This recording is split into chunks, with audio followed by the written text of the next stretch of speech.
بسم اللہ الرحمن الرحیم۔ حضرات محترم، میں عرض کر رہا تھا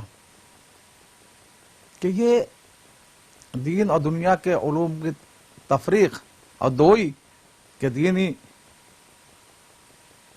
دستگاہیں الگ ہوں اور دنیاوی الگ ہوں، یہ انگریز کے دور کی لعنت ہے۔ دیکھیے، جب انگریز ہندوستان میں آیا، لمبی تاریخ ہے، آپ واقف ہیں۔ جہانگیر کے دور میں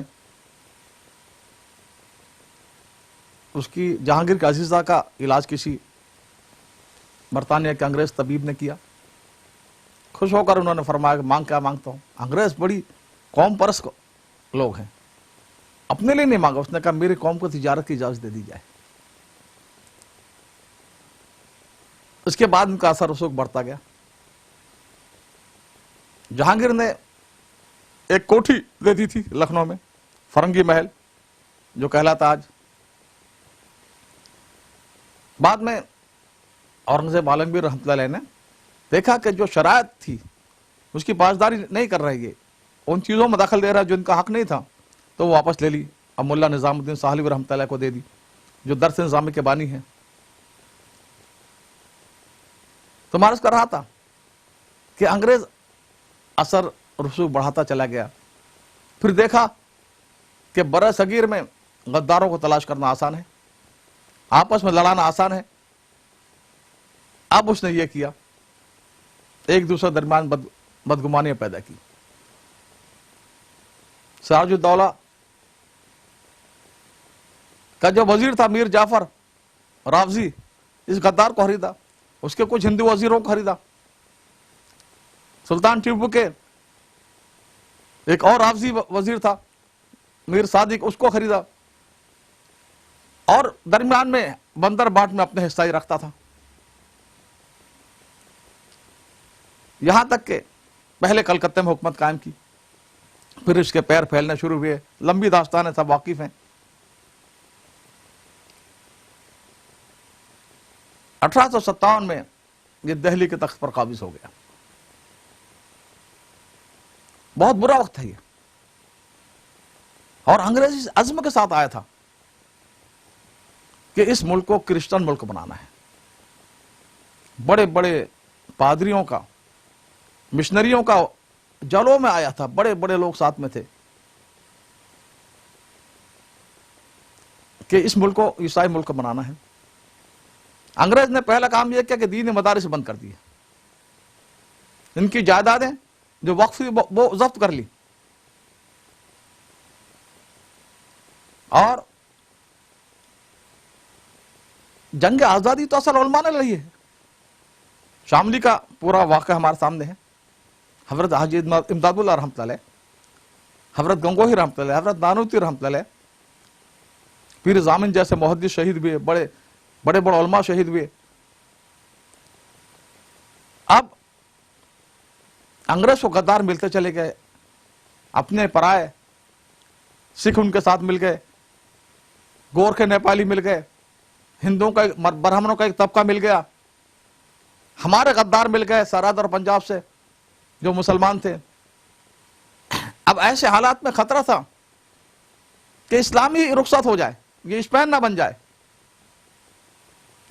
اللہ تعالیٰ جزائے خیر دے ان بزرگوں، ان کی قبروں کو نور سے بھر دے، کہ انہوں نے اس وقت میں سوچا کہ چلو، اس وقت میں عسکری مقابلے میں تو ہم شخص سمجھ گئے تھے کہ یورپ عسکری علوم میں، سائنسی علوم میں صدیوں آگے نکل چکا ہے ہماری غفلت کی وجہ سے۔ تو ان بزرگوں نے شہروں کو چھوڑ دیا، دہلی اور لکھنؤ اور آگرہ اور لاہور اور چھوٹے چھوٹے قصبے میں، دیوبند میں ایک مدرسہ قائم کیا، ایک خانقاہ گنگوہ میں قائم کی۔ اور مقصد کیا تھا؟ مقصد یہ تھا کہ ایسے افراد تیار کیے جائیں کہ دوبارہ نظام پر قابو ہو جائے، معاشرے پر قدرت ہو جائے، دوبارہ اسلام کا چلن ہو، اسلام کا نظام چلے، اسلام کا قانون چلے۔ تو یہ میدان چھوڑ دیا گیا وقتی طور پر افراد سازی کے لیے۔ لیکن بدقسمتی رہی کہ انگریز کو غدار ملتے چلے گئے، اس کا اقتدار زیادہ وسیع اور گہرا ہوتا چلا گیا۔ تو یہ فیصلہ بالکل صحیح تھا، ایک یہاں پر ہمارے دوست ہیں یحییٰ بٹ، تقریباً 25-30 سال پہلے مسلمان ہوئے تھے. جان بٹ ان کے والد جو ہے یہاں BBC ٹی وی اور ریڈیو سب کے ڈائریکٹر رہے ہیں برسوں تک. ان کی والدہ انڈیپینڈنٹ اخبار کی ایڈیٹر رہی ہیں. بہت لائق و فائق نوجوان. ایک بار میرے گھر میں کھانا کھا رہے تھے. انہوں نے کہا 1857 کی حکمت عملی علماء نے اختیار کی. اس سے فائدہ بھی ہوا، نقصان بھی ہوا. فائدہ یہ ہوا کہ ہندوستان اسپین بننے سے بچ گیا. آج پورے بر صغیر میں جو علوم کا چرچا ہے، جو دین جد و جہد ہے، جو مسجد آباد ہے، جو دعوت و تبلیغ کا کام ہو رہا ہے، جو تصنیف و تالیف اور علمی اور تحقیق کام ہو رہا ہے، یہ انہی کی برکت ہے، ان اکابرین کی. تو فرما فائدہ ہوا کہ ہندوستان اسپین بننے سے بچ گیا. اور نقصان یہ ہوا کہ ہم زمانے سے کٹ ہو گئے. ہم نے اپنے آپ کو یونانی علوم سے وابستہ کر دیا، قدیم اس سے وابستہ کر دیا، اور عصر حاضر کے علوم سے ہم نے آنکھیں بند کر لی. ہم ظاہری طور پر اسی دور پہ رہ گئے 1857 کے. آج ضرورت ہے کہ یہ جو نقصان ہوا اس کی تلافی کی جائے، کہ ہم جو عصری علوم میں اور فنون میں جو پچھڑ گئے ہیں، یہ پچھڑاپن کس طرح دور ہو. دیکھیے کوئی پالیسی دائمی نہیں ہوتی، وقت اور حالات کے تحت میں بدلتی رہتی ہے. آپ دیکھیں حضرت عمر رضی اللہ تعالیٰ عنہ کی اولیات اٹھا کر دیکھیں، شبل نعمانی کی بے شمار چیزیں، پولیس کے محکمے میں، فوج کے محکمے میں، تعلیم کے محکمے میں، زرعی نظام، بے شمار حضرت عمر جو دور نبوت میں نہیں تھی، دور صدیقی میں نہیں تھی. تو زمانوں کو سامنے رکھ کر بہت ساری چیزیں اپنانی پڑتی ہیں. ہمارا جو نظام تعلیم ہے وہ ایک غلامی کے دور کا ایک دفاعی نظام ہے کہ اپنے آپ کو بچانا تھا، اپنے معاشرے کو، اپنی تہذیب کو، اپنے علوم جو ان کو حفاظت کرنی تھی. اور دیکھیں دفاع اگر آدمی ہمیشہ دفاع کرتا رہے گا، ایک دن دیوار پر سے لگ جائے گا، ختم ہو جائے گا. اقدام ضروری ہے. تو یہ جو بہت مبارک تھا اس وقت کے اعتبار سے، دونوں دیوبند ہوئے علی گڑھ، وہ دور غلامی کی ضرورت تھی. دونوں کی بنیاد تحفظات پر تھی. سر سید علیہ الرحمہ کو اس بات کا اندیشہ تھا کہ مسلمان قومی دور میں برادران وطن سے ہندوؤں سے پیچھے رہ جائیں گے، سرکاری ملازمتوں میں، تجارت میں، صنعت میں، بہت ساری چیزوں میں. اس لیے انہوں نے علی گڑھ کالج قائم کیا. اور حجت الاسلام حضرت مولانا قاسم نانوتوی رحمۃ اللہ کو اس بات کا اندیشہ تھا کہ اگر اسی طرح پر ہر شعبے میں انگریزیت اور انگریزی ذہن و فکر گھستا رہا تو پھر ہماری نسلیں اسلام سے بیگانہ ہو جائیں گی، اسپین بن جائے گا. خدشات دونوں کے صحیح تھے.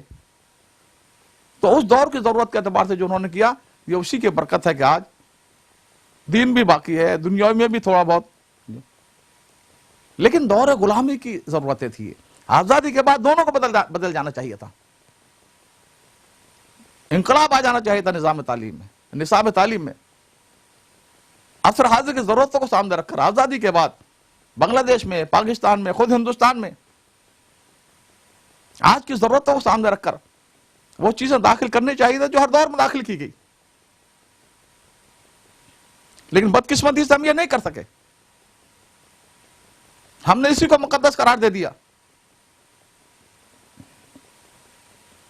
کہ ہمارے بڑوں نے کیا. بھائی بڑوں نے اپنے دور کے اعتبار سے کیا، جو ضرورت تھی اس دور کی انہوں نے پوری کی. ہمیں اپنے دور کے، آج کے دور کی ضرورتوں کو پوری کرنی چاہیے. اب اس کی وجہ سے بقول مولانا مناظر حسن گیلانی کے یہ فرماتا کہ جہل کی پناہ گاہ تو علم ہی بنا ہے ہمیشہ. ایک جاہل آدمی عالم کے پاس آتا ہے. اب علم کے دعوے دار دو ہو گئے، ایک ایجوکیٹڈ اور ایک علماء، ایک مسٹر اور ایک ملا. اب ان دونوں کو دو کام کرنے پڑے. ایک تو یہ کرنا پڑا کہ دوسرے فریق کی نفی کرو کہ وہ کچھ نہیں ہے. یہ مسٹر نے، تعلیم یافتہ نے ملا کو جاہل قرار دیا، عصر دور حاضر سے ناواقف قرار دیا.